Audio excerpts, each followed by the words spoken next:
Okay, so dear students, first of all, take your book. पहले निकाला है अपना बुक तो निकालो फटाफट से। All right, so शुरू करते हैं आज का सेशन बच्चों। पूरा ध्यान रखना एंड 100% कंसंट्रेशन करना। बहुत ही अमेजिंग सेशन होने वाला है, बहुत ही इंटरेस्टिंग सेशन। लास्ट सेशन में याद है ना क्या क्या पढ़े थे? मैंने आपको पढ़ाया था सिस्टम के बारे में, उसके बाद सराउंडिंग के बारे में। याद है कि भूल गए? याद है ना? चलो ठीक है। उसके बाद हम लोगों ने देखा था सिस्टम क्या है, सराउंडिंग क्या है, क्लोज सिस्टम कैसे बोला जाएगा, ओपन सिस्टम कैसे बोला जाएगा, आइसोलेटेड सिस्टम कैसे बोला जाएगा। ये सारी चीजें मैंने आप लोगों को ऑलरेडी समझाई हुई है, याद है? चलो बहुत अच्छे। अभी पूरा ध्यान आप सब लोगों का पूरा ध्यान यहाँ पर। ओके, चलो शुरुआत करते हैं। सबसे पहला आज का टॉपिक वो होगा इंटरनल एनर्जी को डिस्क्राइब करना।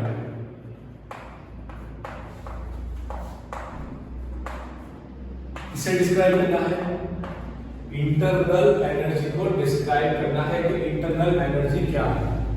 बहुत शॉर्ट में, बहुत ही शॉर्ट में एक चीज ध्यान रखना, सबका ध्यान यहां पे बच्चों, सबका ध्यान यहां पे। बहुत शॉर्ट में एक चीज याद रखना कि जो इंटरनल एनर्जी होता है उसका सिंबल, सबसे पहले सिंबल याद रखिए, उसका सिंबल होगा कैपिटल यू। ये सिंबल हो गया इंटरनल एनर्जी का। इज दिस क्लियर बच्चों? समझ में आ गया? ऑलराइट।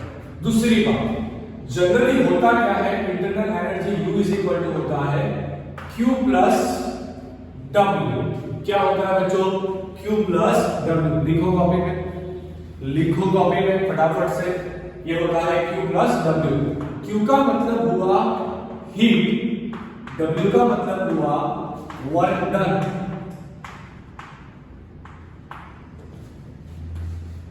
क्यू का मतलब हुआ बच्चों, लिखो कॉपी में, क्यू का मतलब हुआ हीट, डब्ल्यू का मतलब हुआ वर्क डन। मैंने पहले ही बताया लेक्चर की शुरुआत में, अपना कॉपी लेके बैठना, मेरे साथ साथ नोट बनाना, बहुत आसान तरीके से लाइव आप लोग पढ़ पाओगे।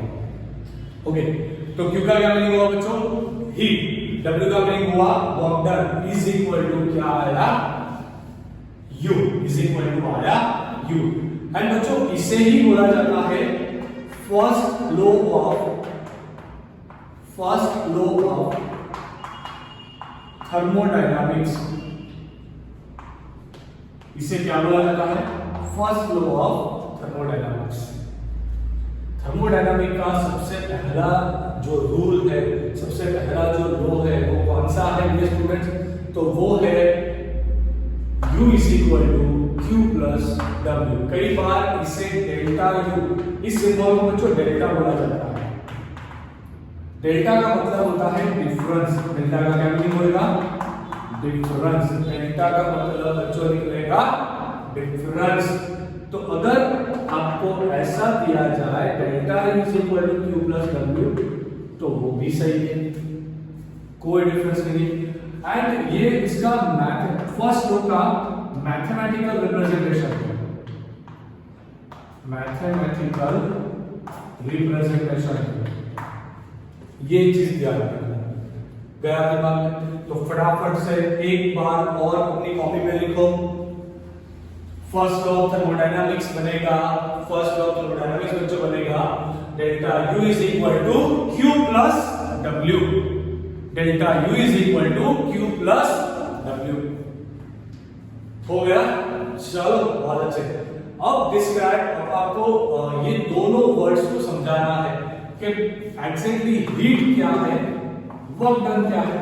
देखो थर्मोडायनामिक्स बहुत इजी है, मैं फिर से एक बार समझा रहा हूँ कि फिजिकल केमिस्ट्री का चैप्टर जब भी आप लोग पढ़ाई कर रहे हो ना, तो एक चीज दिमाग में फिट कर देना कि फिजिकल केमिस्ट्री सबसे इजी होगा तब जब आप लोगों ने जितना चल रहा है, जितना हो रहा है, उतना आपको बिना किसी हिचकिचाहट इसे दिमाग में बिठाना पड़ेगा। सही, इसको दिमाग में बिठा दो, बात खत्म। कि यू का मतलब हुआ क्यू प्लस डब्ल्यू, बात खत्म। इसके बेसिस पर से जितने भी क्वेश्चन पूछे जा रहे हैं आप बहुत आसानी से सॉल्व कर पाओगे। ओके, पहले तो ये चीज समझ में आ गई। इस पे आपको वो अपना पुराना साइंटिस्ट वाला तरीका नहीं लगाना है, सर ऐसा क्यों आया, वो नहीं करना है। याद क्या रखो, U मतलब Q प्लस W, ये क्या होगा, फर्स्ट लॉ ऑफ थर्मोडायनामिक्स। अब हम लोग क्या बताएंगे, हीट क्या है, वर्क डन क्या है, सही है, हीट क्या है, वर्क डन क्या है, उसके बारे में मैं आप लोगों को थोड़ा समझाऊंगा। पर वो समझने से पहले आप लोगों को दो चीज जो सबसे इंपॉर्टेंट है उसे देखना है। अब यहां पे जो पढ़ा रहा हूं वो फिजिक्स में शायद ऑपोजिटली होगा, पर आप केमिस्ट्री का थर्मोडायनामिक्स पढ़ो तो ये चीज ध्यान रखना, इस पे फोकस करना। ओके, IUPAC मतलब के international union for pure and applied chemistry, international union for pure and applied chemistry ने W एंड Q का साइन कन्वेंशन फिक्स किया हुआ है। क्या फिक्स किया है, साइन कन्वेंशन। क्या आप 10वीं में मिरर फॉर्मूला पढ़े थे, उसमें आप कार्टेशियन साइन कन्वेंशन लिखते थे, याद है ना, बस उसी तरह से IUPAC ने Q कब पॉजिटिव लेना, कब नेगेटिव लेना, W कब पॉजिटिव लेना, W कब नेगेटिव लेना, उसके बारे में बच्चों क्या किया है, एक अच्छा सा साइन कन्वेंशन का सिस्टम बनाया हुआ है। क्या आप मिरर फॉर्मूला याद कीजिए ना, कितना इजी थियरी आ रहा है, सही है, कि एक साइड पे ले लो, अगर आप 0 से लेके लेफ्ट में जाओगे तो माइनस लोगे, राइट में जाओगे तो प्लस लोगे, इस तरह से कुछ आप कन्वेंशन लगा रहे थे, सही है, उससे कैलकुलेशन आसान हो जाता था। बस वही चीज यहाँ पे ध्यान रखना। IUPAC में फिर से बता रहा हूं बच्चों, international union for pure and applied chemistry, तो केमिस्ट्री का साइन कन्वेंशन हीट के लिए, वर्क डन के लिए, कॉपी में लिखना मेरे साथ। तो सबसे पहले हीट का कन्वेंशन, हीट का सिंबल, ओके, हीट के लिए कब पॉजिटिव लेना, कब नेगेटिव लेना, क्या सिंबल होता है हीट का, स्मॉल q। कई बार बच्चे गलती करते हैं, फिजिक्स में कैपिटल Q लिया जाता है, केमिस्ट्री में स्मॉल q। गया दिमाग में बच्चों, बढ़िया, बहुत अच्छे। कई बार हमारी छोटी छोटी चीजें जब क्लियर नहीं होती ना, तब हम जब भी रीडिंग करने बैठेंगे ना तो बहुत ज्यादा क्वेश्चंस आएंगे। तो सबसे पहले क्या करो, फंडामेंटल से बहुत अच्छे से रेडी करो। सब रेडी होगा तो ऐसा लगेगा बे यार इतना इजी चैप्टर तो कभी नहीं आया, जीओसी इतना इजी नहीं था जितना थर्मोडायनामिक्स है। अभी हीट के बारे में, heat is equal to Q, Q का पॉजिटिव। तो ध्यान रखना बच्चों, जब सिस्टम हीट को एब्सॉर्ब करेगी, क्या करेगी, व्हेन, लिखो, when system absorb, when system absorb heat, जब सिस्टम हीट को एब्सॉर्ब करेगी, जब सिस्टम हीट को बच्चों क्या करेगी, एब्सॉर्ब करेगी, तब हम क्या लिखेंगे, प्लस साइन। मतलब आप मान लीजिए मैंने आपको एग्जांपल दिया यहाँ पे कि मेरे पास एक सिस्टम है, एक एग्जांपल दे रहा हूं, एक सिस्टम है, सिस्टम को नाम देना है, चलो मैंने उसको नाम दे दिया x, एक सिस्टम x है, उसने मान लीजिए 30 किलो जूल जितना हीट एब्सॉर्ब किया, 30 किलो जूल जितना हीट एब्सॉर्ब किया। तो अब आप क्या लिखोगे, अगर आप न्यूमेरिक सॉल्व करने बैठे, एप्लीकेशन लगाने बैठे, तो आप क्या लिखोगे डियर स्टूडेंट्स, यहां लिखोगे Q is equal two plus 30 kilo joule. ये क्या है, किलो जूल। अब देखो ये भी बहुत छोटी चीज है, पर बहुत सारे बच्चों को यहां पर भी डिफिकल्टी आई। किलो का मतलब होता है 10 टू पावर 3, ध्यान रखना, 10 टू पावर 3 मतलब ये भी डिफिकल्टी आएगी, 1000।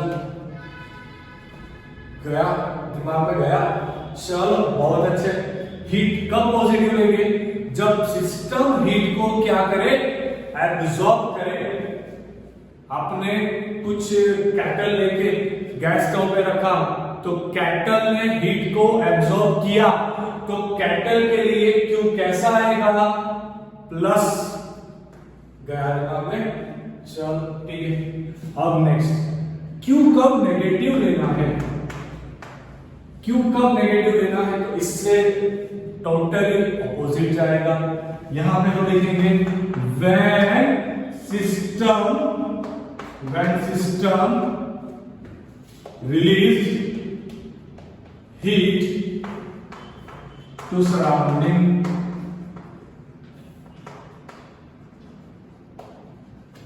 जब सिस्टम सराउंडिंग में हीट का लॉस करेगी। एग्जाम्पल, आपने गरम गरम चाय बनाई हुई थी, चाय रख के बाहर रखी, तो धीरे धीरे जैसे जैसे टाइम जाएगा चाय ठंडी हो जाएगी। तो चाय ने क्या किया? हीट का लॉस किया। अगर उसने हीट का लॉस किया तो उस केस में आप क्या लिखोगे? -30 kilo joule. Example, system x मान लीजिए चाय है, 30 किलो जूल उसने रिलीज की हुई हीट है। तो अब आप क्या लिखोगे बच्चों? अब आप लिखोगे Q is equal to -30 kilo joule. कभी न्यूमेरिक सॉल्व करने में डिफिकल्टी नहीं आएगी। सबसे पहले तो आप स्टेटमेंट को समझिए। सिस्टम अगर हीट को एब्जॉर्ब कर रहा है, पॉजिटिव लिखो। सिस्टम अगर हीट को रिलीज कर रहा है, नेगेटिव लिखो। खत्म। अब इसके लिए क्या साइन करने की जरूरत है? मैं काम दो पैराग्राफ पढ़ेंगे, बाद में बोलेंगे फिजिक्स में सर ये आ रहा था, केमिस्ट्री में तो ये आ रहा है। ऐसा कि तो भैया तेरा काम हो गया, तू केमिस्ट्री कभी नहीं पढ़ पाएगा। ये गया हीट वाला। अब किसका कन्वेंशन बचा? सिर्फ वर्क के लिए। वर्क के लिए चलो, वर्क इसका सिंबल केमिस्ट्री में होता है W। ओके, इसका सिंबल केमिस्ट्री में भी होता है W। अब W कब आप पॉजिटिव लोगे, कब आप नेगेटिव लोगे, तो ध्यान रखना बच्चों, यहां पे बहुत ज्यादा प्रॉब्लम आता है, प्रॉब्लम क्रिएट होता है। अगर सिस्टम पे काम हो रहा हो तो पॉजिटिव। फिर से एक बार, if work is done on system, if work is done on system then work is considered as positive। लिखो बच्चों, लिखो जल्दी से। अगर सिस्टम के ऊपर काम हो रहा हो तो वो आएगा positive,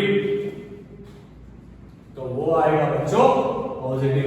and if work is done by the system,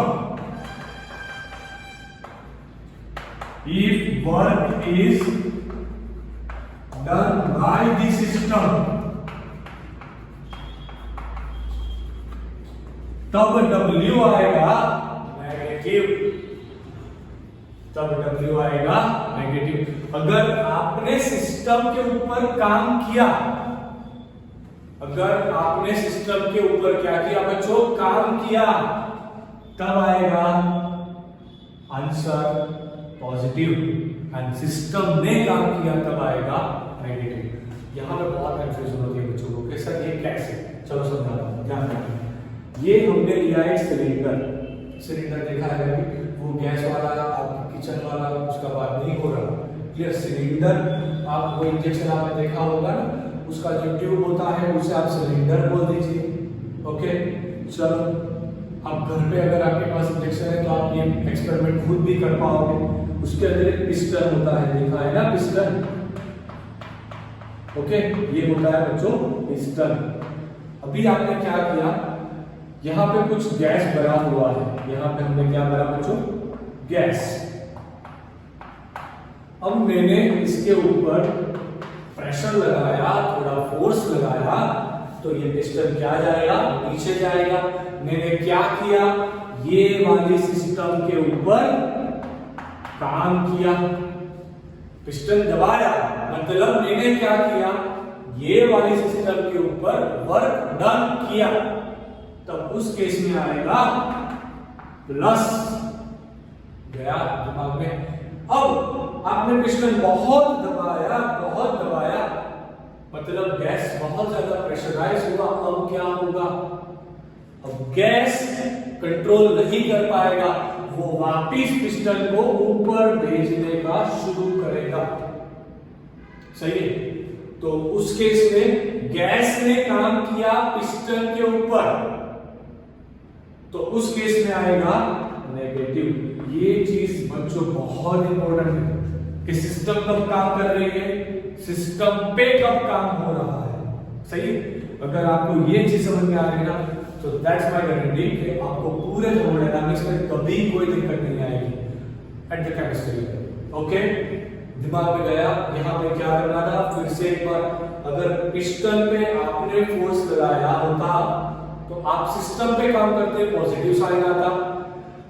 बहुत दबाया तब क्या होगा, वो ऊपर आएगा पिस्टन, गैस उसे ऊपर भेजेगा, तो गैस ने उसके ऊपर काम करना शुरू कर दिया, तो उस केस में आएगा नेगेटिव।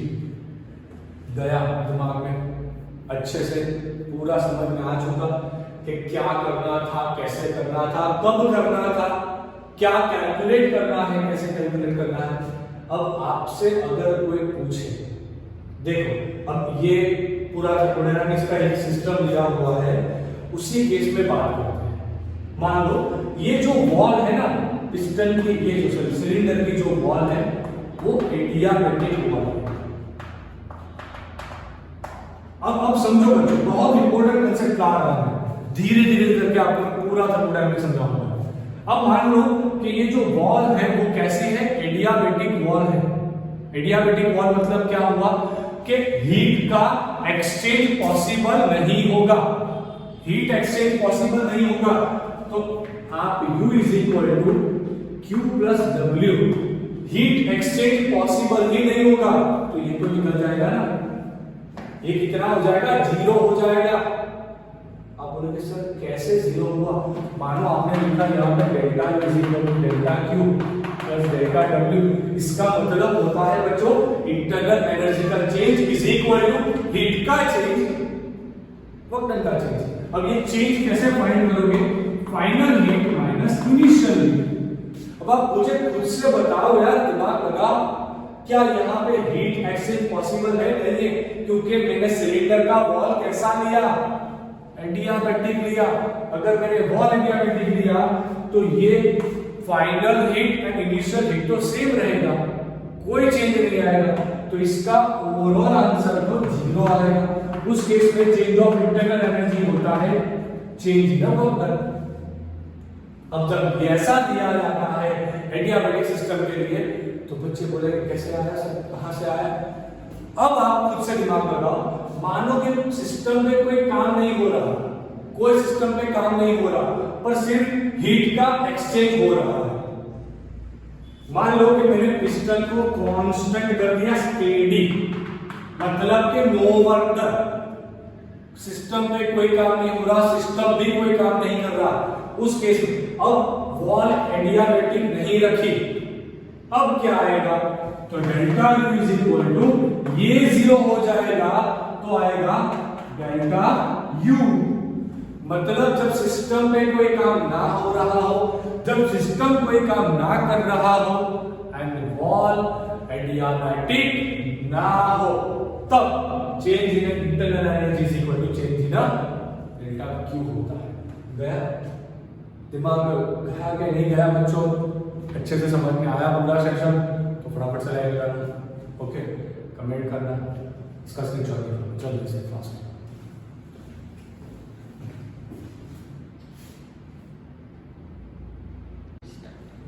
ओके सो ये स्टूडेंट्स, आज के सेशन में हम लोग बेटा पढ़ाई करेंगे प्रोसेस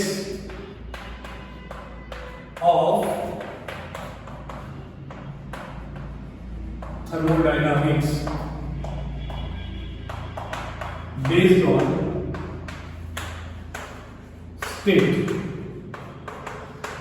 ओके, आज ना सबसे पहले इसे पढ़ाई करना है, उसके बाद थोड़े क्वेश्चन भी देखेंगे कैसे सॉल्व करना है। Process of thermodynamic based on the state, state के बेसिस पे थर्मोडायनामिक प्रोसेस का क्लासिफिकेशन करना है। स्टेट कौन सा है, पंजाब में प्रेशर, विशाखापट्टनम में वॉल्यूम, तेलंगाना में टेम्परेचर। ओके, ये पीवीटी बेसिक स्टेट्स है, ये ध्यान रखना। सबसे पहला थर्मोडायनामिक प्रोसेस, उसका नाम है बच्चों आइसोथर्मल। लिखो मेरे साथ, आइसोथर्मल। प्रोसेस। देखो ये स्टूडेंट्स मेरे साथ, आइसोथर्मल प्रोसेस। अब ये आइसोथर्मल प्रोसेस क्या होता है? अ प्रोसेस, लिखो मेरे साथ, अ process in which, a process in which, a process in which temperature remain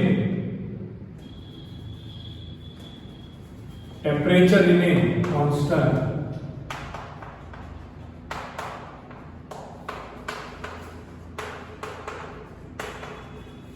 temperature remain constant, मतलब के Ti is equal to Tf is equal to constant। क्या है Ti? Initial temperature. क्या है Tf? Final temperature is equal to constant. तो delta T कितना आएगा? 0। Delta T कितना आएगा बच्चों? 0। गया दिमाग में? Next, isochoric process. ये टेक्निकल टर्म से बच्चों, आइसोकोरिक प्रोसेस लिखो, a process in which, a process in which volume remain constant, volume remain constant, a process in which volume remain constant is called isochoric process। अगर volume constant है तो Vi is equal to Vf is equal to constant आएगा, and बच्चों यहाँ पे delta V का value 0 हो जाएगा। डेल्टा V का वैल्यू कितना होगा? 0। Number third, isobaric process.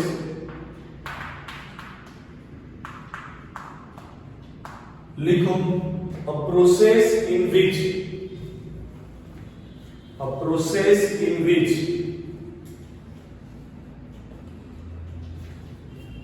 a process in which pressure remain constant,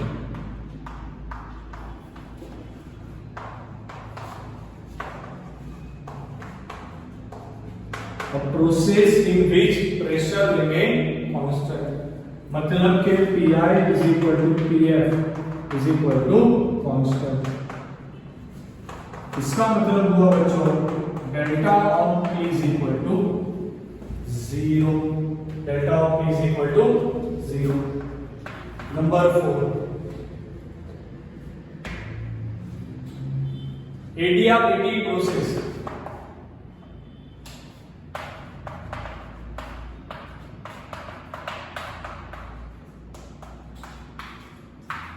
adiabatic process लिखो, a process in which heat remain constant.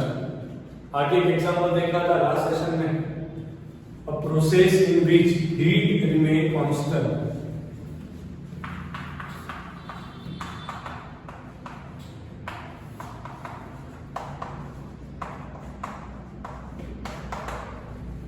A process in which heat remain constant is called adiabatic process।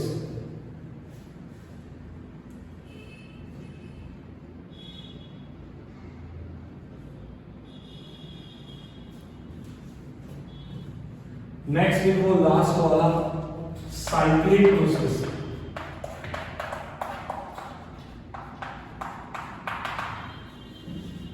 लिखो, a process which attain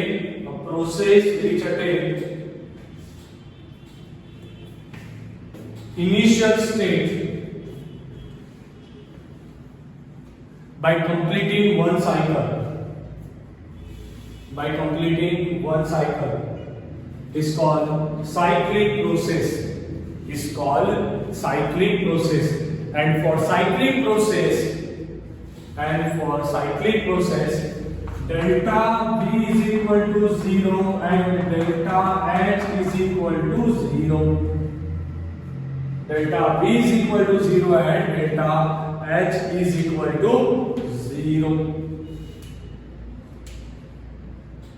गया दिमाग में बच्चों? चलो बहुत अच्छा।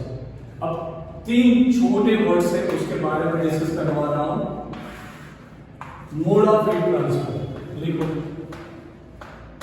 Mode of heat transfer. Heat transfer होने के लिए कौन से मोड है? तो सबसे पहला मोड वो है कंडक्शन, दूसरा मोड वो है कन्वेक्शन, और तीसरा मोड बच्चों वो है रेडिएशन। अब एक बार मैं समझा रहा हूं, उसे अच्छे से समझ लेना, अपने दिमाग में अपनी कॉपी में दोनों में लिख देना। कंडक्शन कैसे होता है? मान लीजिए कि ये कोई मेटल है, मान लीजिए बच्चों ये मेटल है, प्लीज लीजिए यहां पे देखिए, मान लीजिए कि बच्चों ये मेटल है, यहां से मैंने हीट देना शुरू कर दिया।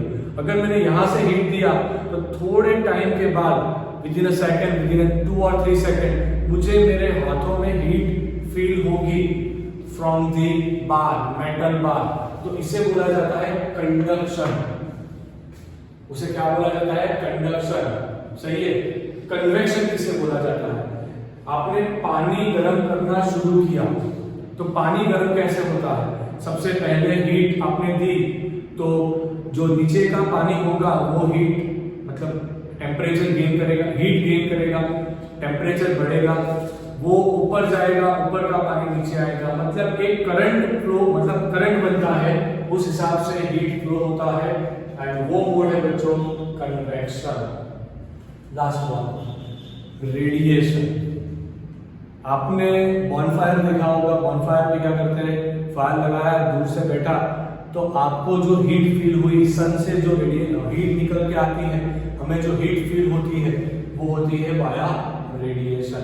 तो ये तीन छोटे वर्ड्स, ये छोटी छोटी बातें याद रखो, कॉपी में लिखो, न्यूमेरिक सॉल्व करना है, फटाफट से कॉपी में लिखो इसे जल्दी से।